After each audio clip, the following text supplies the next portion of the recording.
Good morning, good afternoon, wherever you are in the world. Keith at Crypto Bullseye. Let me know in the comments whereabouts that you are in the world. This community is growing now, and we've got people from all over the place. So it's really nice to be involved with other people from different communities, different cultures. So let me know exactly where it is that you are. So we're going to be talking about buzzwords in this video. More importantly, alt season. That's the buzzword at the moment. When is alt season? How can we identify the start of alt season? How long is alt season going to be? And that's going to be the main question, guys. How long is alt season going to be? Because that's going to help you understand how you can build a strategy and an exit plan around scaling out during that alt season. And if it's anything like last year, guys, and we're going to look into that on the charts. If it's anything like last year, it's going to be split into two parts. You've got the big acceleration at the start, then you've got a nasty pullback, which is going to be 50, 60, 70%. And then you're going to have the extreme euphoria for leg two. Leg two with the extreme euphoria is where all the gains are made. That's the most volatile part. That's the quickest part. And that's the part that if you're not in there, you're not going to be able to take advantage of the full bull market. What retail does and what a lot of people do is they won't get in early. They don't care during a bear market. They don't care during a build phase. So what they'll do is they'll start scaling in and scaling in and scaling in near the top of phase one of alt season. Then you're going to get the nasty 50, 60, 70% drop. So if they've got $10,000 and they've got a 70% drop, they've got $3,000 if they hodled. They've got $3,000 and they've got no capital to put in for leg two. So that means they can't take advantage of that second leg. Now, what's the best that they're going to do? If the second leg matches the first leg or just outweighs the first leg a little bit, their P&L that they've put 10,000 in might go to 11,000, 12,000. They might think that it's going to go to the moon and then it'll go down to pretty much zero. And I'm talking like $50, $60, guys. That's how much you can lose in crypto. So rule one, don't use capital from elsewhere that's allocated, that's in safer risks. Rule two, don't put enough money or don't put your own capital in there that you can't afford to lose, guys, because it's a volatile space and you actually can lose everything. And 50% of people will lose everything. For every winner, there's going to be a loser. The only way that you can be a winner in crypto is have the mindset, understand the psychology behind it, and understand that these things are not going to go to the moon. 98%, 99% of them are pretty much going to go down to zero. And they're going to be replaced by different tokens going forward into the next bull run. So understanding phase one of alt season is going to help you, like I say, scale out during phase one of alt season to ensure that you've got the capital from the pullback to be able to take advantage of putting that capital back in at the bottom. So we're going to look at the charts, guys, and we're going to identify what happened during the last cycle. We're going to look at the Bitcoin dominance at what happened during the last cycle. We're going to compare it to the Bitcoin chart. Then we're going to compare it to the total three chart, which is the total crypto market cap, excluding Ethereum and excluding the Bitcoin. You'll see that Bitcoin front runs, Ethereum runs second, and then the money comes out of Ethereum into higher risk altcoins. And that's what we're looking for to play the cycle. So the alt season is not as big as what the Bitcoin season is. And people want to know where the start of this is, guys. Where are we? Down here, down here, down here, down here.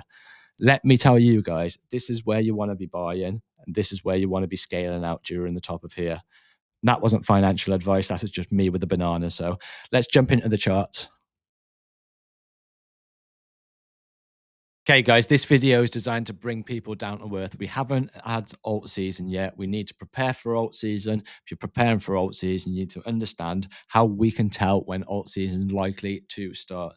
So we're going to look at different metrics, and I'm going to bring in charting psychology, trading psychology, to help understand why the rotation occurs between markets. And it's not just crypto. The crypto market ends, and that goes into a different cycle. And that's what I'm going to be hoping to take advantage of. As the crypto market ends, I'm hoping to be putting that money, that investment, into something that's going to have a bull run after crypto crashes. People are going to tell you that there's going to be a super cycle. If you're new to crypto, they're going to tell you that there's going to be a super cycle. It's not going to end. Guys, the 4-year cycle has worked so far. I'm expecting the 4-year cycle to continue to work. And we're going to look at dates, we're going to look at times, and we're going to look at the scale of phase one of alt season, how long I'm expecting it to last, and then how you can take advantage of phase two. Because, guys, what a lot of people do, and this is mainly retail, what a lot of retail do, let me show you on the chart. You've got on Bitcoin, this is the Bitcoin chart. This is from 2017 all the way to 2020. So this is the top of the bull run in 2017 when we hit 20,000. Then you've got the boring accumulation phase round here, which has lasted for 2 years. So you've got the boring accumulation phase that lasted for 2 years. Then this is where the smart money is accumulating Bitcoin during the boring phase. During the boring phase, this is where I started the Bullseye portfolio, and I was explaining to you it is boring now. The P&L is going down, but I'm only putting $50 and $50, and I'm using that to scale my position down in order to take advantage when we do break out from the range and put in those higher highs. Because the significance is you don't come back and test this level. That means you're always in profit during the course of the bull run. So the build phase is really important. Then what happened is you got the break and the official bull run for Bitcoin. So you've got the break and you've got the bull run for Bitcoin. Bitcoin front runs the rest of the market. And when Bitcoin front runs the rest of the market, there's one reason for that. People need conviction in cryptocurrency because during this point, the news is negative. Crypto's banned in China, crypto's banned everywhere. During this point, there's so much negative news that the people that are accumulating half the time, they'll pull out the market because they're scared. They'll be buying up here and then they'll be selling down here just because they're scared. Lots of things happen during this period. Then you get the breakout and then you get the confirmation. But if altcoins broke out first, that means that something with a small market cap is breaking out to new highs and it's not giving the rest of the crypto market conviction. Why do we need Bitcoin to give a market conviction? Because it is over 50% of the crypto market cap. We look at the dominance. We look at the dominance, and Bitcoin is currently 59.36%. So it got rejected at the 60% level, as Benjamin Cohen predicted. So when you've got something that's 60% of the crypto market cap as a whole, that is the thing that needs to run. That means that that's the least risk asset. And that means that all the new money that's coming into crypto, businesses, whatever it is, they need to go in the least risk asset. And when they're going in the least risk asset, that's giving them, or that's dipping their toe in the water, being into crypto without having too much exposure. When Bitcoin drops 20%, altcoins will drop 40% a lot of the time. So everybody's in Bitcoin all the way down here from the 1st of November 2021 all the way up until now. We haven't confirmed Altseason yet. I'm going to show you how we know when Altseason's confirmed very shortly. Now, what happened during the last time? What happened during the last time? We had this run up here. So what we can do is if we just measure this run up here, you can see from its bottom here all the way to its top, 156 days. So during the last cycle, this was where the Bitcoin season was, and that lasted 156 weeks, should I say, not days. This is the weekly chart. So that lasted 156 weeks. And if we measure it from the start of this range here to where price is now, 158 weeks. So it's around about the same time before we got the start of the alt season, there or thereabouts from that bottom, and then where we've bottomed out here, all the way up here. So we're 158 weeks, and we're due, if it plays out the same as the last time, an alt season soon. But we're not going to be just using that as our only metric. We're going to be looking at total 3. Just get this off. We're going to be looking at total 3 next. Now, I want you to look at 2 things when you're looking at total 3, and this coincides with what I say about the rest of the crypto market needs to follow Bitcoin. The big market cap leader that goes to 60% of the whole of the crypto market cap, that means you combine everything else and it doesn't touch the market cap of Bitcoin by itself. So it front runs the rest of the market. It gives the rest of the market confidence. And then the altcoins follow. This is the total 3, the total crypto market cap, excluding Bitcoin, excluding Ethereum. You can see the chart looks similar to Bitcoin. Chart looks similar to Bitcoin. However, you can see where Bitcoin's put in a high here, giving strength. Total 3 has only put in a high here from here. It's created a bull flag and it's coming back to test its previous all-time high. So when can we measure alt season and how can we measure alt season? What I'm looking for, guys, what I'm looking for is a break of the previous high, because this is something that we can use a measurement from last cycle to see how it played out. I want a break from the previous high. See, we're pushing towards its previous high now. Once I've got a break and a close above 1.13 trillion, That's going to give me confirmation that we're going to get the start of the alt season. So as that happens, we'll be looking at the dominance and we'll see the dominance will be coming down. As this is going up, the dominance is going to be coming down, and then the rotation begins. Bitcoin's not going to do a 5, a 10x, a 20x. The altcoins will do a 5, a 10, a 20x. So what happens is once Bitcoin's run, don't forget Bitcoin's run from its bottom, that's the wrong chart. Bitcoin's run from its bottom to where price is, 532%. Bitcoin's had its bull run. Bitcoin's done 532%. The maximum that you're going to get is probably a 2x. And that's going to be if you're lucky, guys. So what's going to happen when the dominance starts dropping is people that are in Bitcoin that want more conviction and want more gains, they're going to rotate from Bitcoin and then they go into altcoins. That's when you're going to start seeing an acceleration in dominance to the downside. Once people have got conviction to go into altcoins. So how is the legs going to play out? We can look at the previous cycle here. You can see we topped out here, and then we had this move to the downside, which we tested the 200 daily moving average. Get rid of this. Tested the 200 daily moving average. So we come back down. You can see how we reacted at this 200. This is going to be the important thing because this is the slowdown.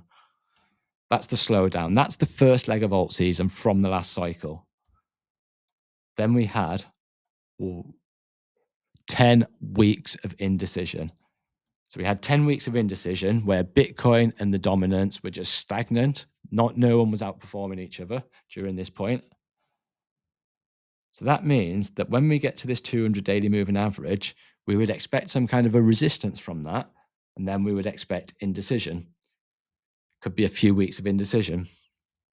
So if we pull back to here, that coincides with this previous resistance, which gives us double confluence that once, twice, 3, 4 times, a lot of times here, and then come back and test support. You would expect that to come back and test support, and that's sitting at 48.22.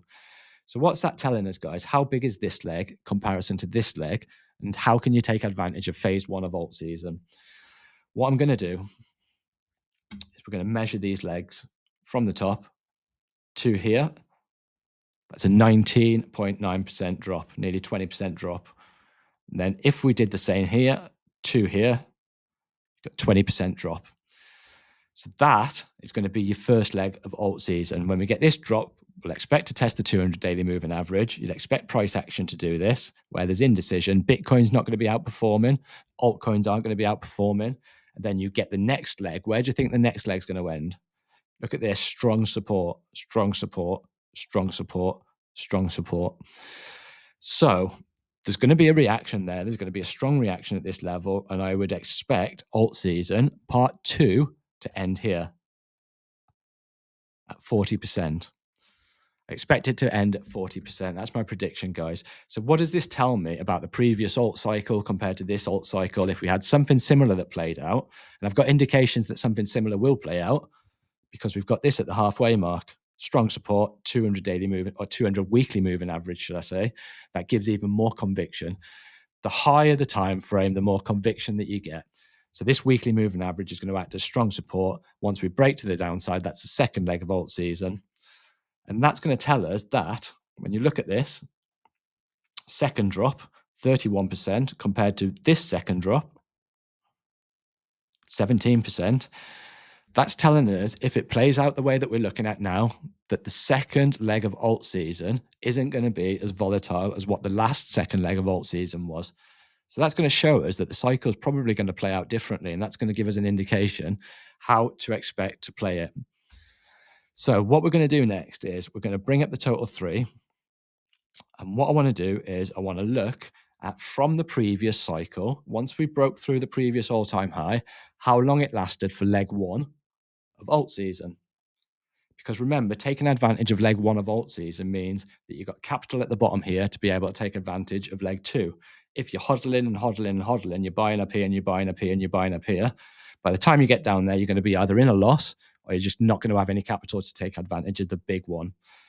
Trust me, this doesn't look like a big one when you're looking at the total 3, but when you look at the actual altcoins themselves, the gains go crazy. So, and remember one thing, guys, preservation of capital is the key. I'd rather save $20 than make $40. So if you haven't got the $20, you can't make the $40. So saving that $20 is the key. Okay, so what I'm going to do now, guys, how are we going to measure this? There's the previous all-time high of total 3. And now I want to measure from the break of the previous all-time high to the top of leg 1, top of phase 1. So if we just measure that now, there's the start of the previous all-time high. There's the top of leg 1. That lasted for 12 weeks. So that means that there's a 12-week window. Once we've broken through here, that gives us around about a 12-week window. If something like this happened now, we broke through, we closed by the end of the week, I don't know, come back, retest in the next couple of weeks. That is giving us, what was it again?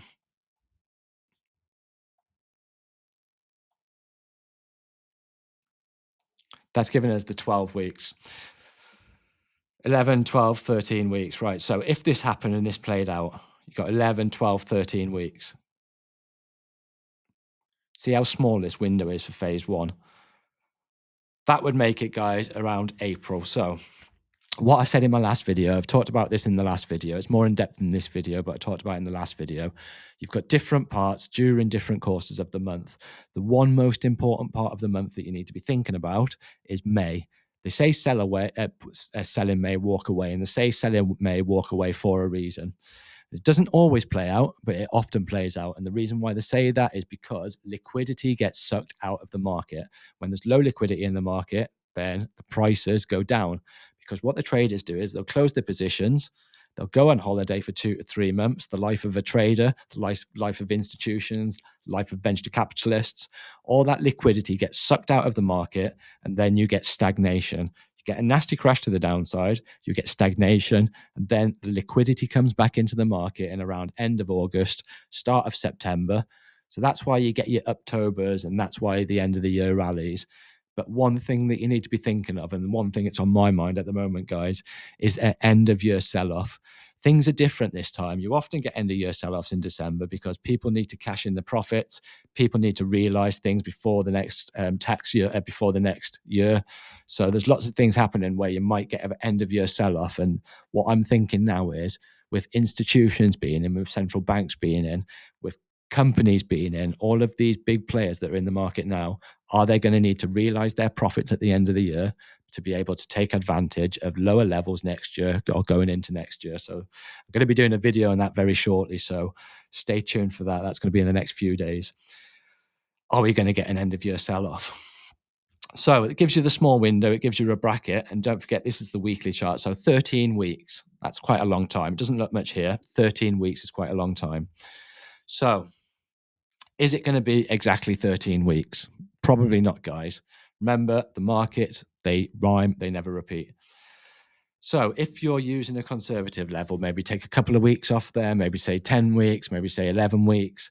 But basically, I'm going to be scaling out during the course of alt season during phase 1. So I want to be scaling out on my altcoins. Don't mind scaling into Bitcoin. Don't mind scaling in dollars, safer assets, things that are going to work for me for the last phase of the next bull run. And trust me, guys, when it's the next phase of the next bull run, once we get a pullback, and if it plays out anything like the last couple of cycles, I'm not going to be putting all of the capital that I've banked into the second leg. I'll probably put 25% in it, 30% in it, because ultimately I want to realize those gains for phase 1 to ensure that I'm not going to get caught out in phase 2. I still have the gains in phase 2 because I'm allocating some capital in there, but I'm not going to be allocating all of the capital. And that's my plan, guys. Whether it plays out like that is a different thing, but make sure that you have a plan, make sure you have a strategy.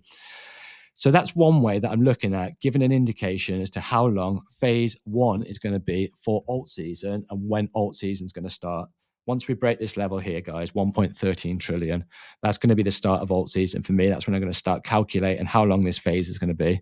And that's going to give me indications on how long it is till I scale out.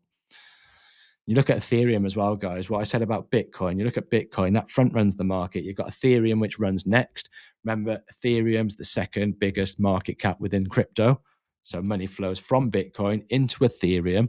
When you look at, I'm not going to look at it now, but when you look at the ETH Bitcoin chart, you'll see that ETH is now starting to outperform Bitcoin. There's indication that there's a bottom in. ETH's going to start outperforming Bitcoin. That means that ETH's going to run harder than Bitcoin. But people needed conviction to get into ETH by getting into Bitcoin first, letting that rally, pull back into Ethereum. Once they've done with Ethereum, they've got conviction to go into high risk. And then it'll be higher risk, and then it'll be higher risk. Then it'll be retail. Then it'll be your dad. Then it'll be your nan, and then the market will crash. So end on a negative note there with the market crashing. But one thing that I'll be doing on the channel, guys, is I'm going to be aiming to scale out and use that capital to invest elsewhere into things that I'm expecting to go into the next bull run.